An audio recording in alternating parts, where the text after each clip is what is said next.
All right, happy Tuesday, everybody. Brett Thompson again from the Thompson Law Group World Headquarters. This is another installment of the Teaching Tuesday, the hashtag Close a Ninja Classroom, hashtag Close a Ninja, all the good stuff. All right, so today I want us to talk a little bit. We'll dip into estate administration as it pertains to real estate.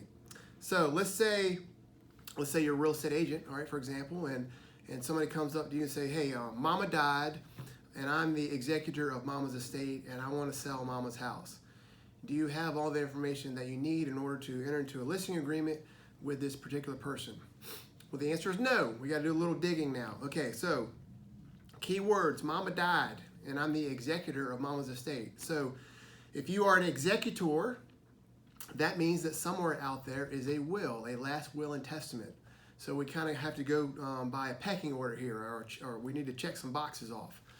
So if someone says that they're the executor of the estate, number one, we need to get a copy of the probated will, okay? Meaning that the will has been submitted to the probate clerk and it's been put to record.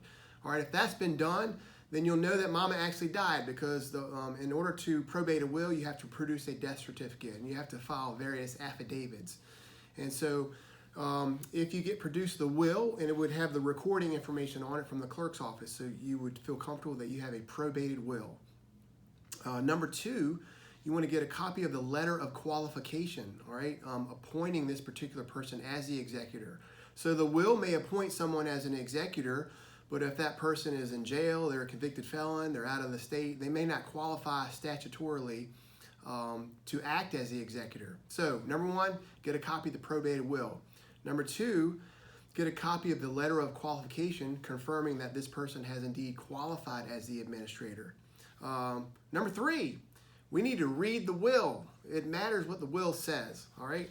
So in law school, the instructors used to say, or the professors used to say, that real estate drops like a rock through the estate. So if Mama died and Mama had 10 kids, technically at death, the property would pass to the 10 kids, all right, by operation of law, or it would pass in accordance with what Mama said in her will.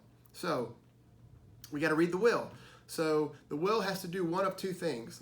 Either the will has to specifically direct the executor to sell the family home, for example, and liquidate the proceeds and disperse amongst the beneficiaries. All right, so it could say, I hereby direct my executor to sell 15 Main Street and disperse the net proceeds of sale to my beneficiaries, which could be the children. All right, so if the will says that, and you have a probated will, we have a qualified executor, and the will tells the executor, directs the executor to sell the house, then you know that you're dealing with the right person. And if you're a real estate agent, you would only need to enter into a listing agreement with the qualified executor. And if Mama had 10 kids, they don't need to get involved or participate in the sale. Number two, if it doesn't specifically direct the executor to sell the property, the will could incorporate by reference the fiduciary code in Virginia. It's 64.2-100 and so forth and so on.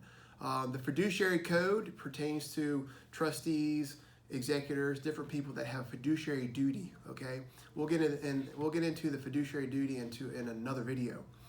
But in any event, if you have a probated will and we have a qualified executor, and the will incorporates by reference, and it says, I hereby give all the powers and the authority to my executor set forth in Virginia Code Section 64-2.2-100, yada yada yada, then that also would qualify the executor, because if you go to the fiduciary code and you look at that particular code section, it enumerates the powers and the duties and the authority of an executor. And part of those powers and duties are the ability to sell, encumber, lease real estate. All right.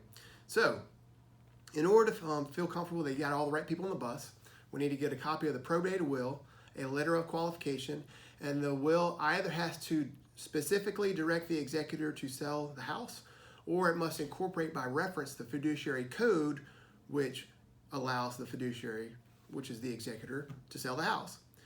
So that was a skimming, all right, a very abbreviated explanation of estates as it pertains to wills and as it pertains to the selling of real estate. I hope that is helpful. On another video, we'll do intestate succession, and we'll talk about fiduciaries. And also, please go to our YouTube page and subscribe and like what you see. And I appreciate you. We'll see you next Tuesday.